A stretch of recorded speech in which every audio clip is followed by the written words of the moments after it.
সব পয়গম্বরদেরকে আল্লাহ পাক আগে ছাগল ছাড়ার আগে ট্রেনিং দিয়েছেন, কথা বল ঠিক কিনা?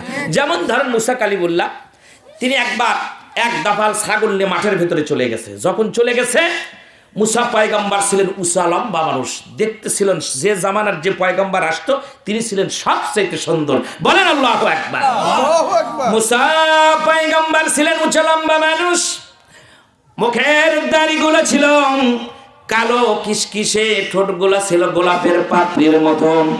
একবার তাকালেই মন চাইতো বারবার করে মুসা পয়গম্বরের দিকে তাকাই, কিন্তু বন্ধু আমাদের নবীর চাইতে কিন্তু বেশি সুন্দর ছিলেন না।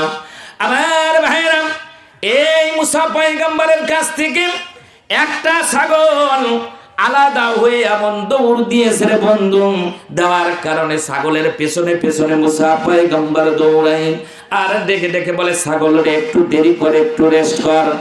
তোমার বন্ধু বান্ধব এক জায়গার ভেতরে, তুমি একাই আলাদা হয়ে দৌড় দিছা।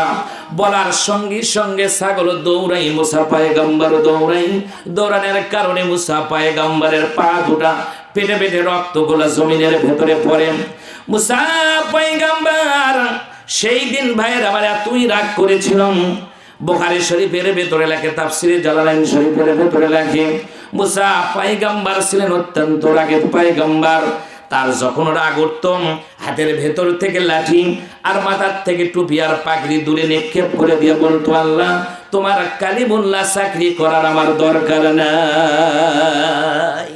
এতই রাগ করতেন তিনি। সেই পয়গম্বরের কাছ থেকে ছাগল আলাদা হয়ে দৌড় দিল, ছাগলের বাসার কায়দা আছে?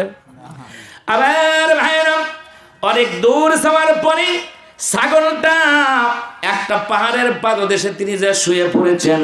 যখন ছাগলটা নার্ভাস হয়ে গেছে, দুর্বল হয়ে গেছে, আর দৌড়াতে পারে না, দৌড়াতে যখন না পারে, ছাগলটা যখন বসেছেন, মুসা পয়গম্বর পেছন থেকে আস্তে আস্তে করে যে ওই ছাগলের এরকম করে গলাটা ধরেছে।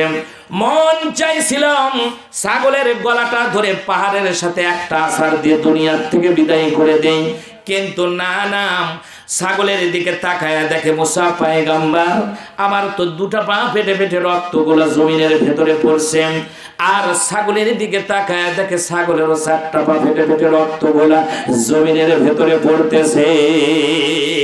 মুসা পয়গম্বর ডাক দিয়ে বলে, ছাগল রে, আমার শরীরের মায়া মহব্বত না করলি, তোর শরীরের মায়া মহব্বত তুই করলি না, এত বড় ক্ষতি হয়ে গেল, তোর শরীরের দিকে তুই তাকালি না।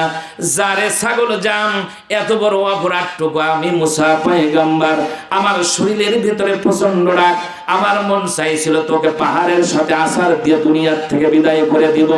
যারে ছাগল যা পারলাম না, এত বড় অপরাধটুকু আমি মুসা পয়গম্বর তোরে ক্ষমা করে দিলাম। আমি ধৈর্য ধরলাম, তোকে মাফ করে দিলাম, যা ছেড়ে দিলাম তোকে। তাহলে ধৈর্যের দাম আছে না নাই? কত দাম আছে বন্ধু, খেয়াল করে শুনুন। মুসা পয়গম্বর এই বিশ্ব, এই সিনারি, আসমানের ফেরেশতা, জমিনের ফেরেশতা, স্বয়ং জিবরাইল আমিন পর্যন্ত তাকায়া তাকায়া দেখতেছে।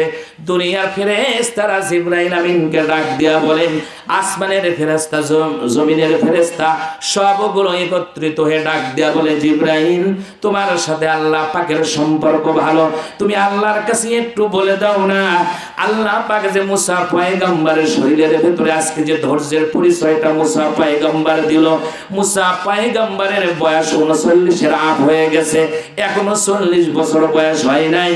আমরা সমস্ত ফেরেশতারা দোয়া করি, এই মুসা পয়গম্বরকে এখনো নবুয়ত দেওয়া হয় নাই।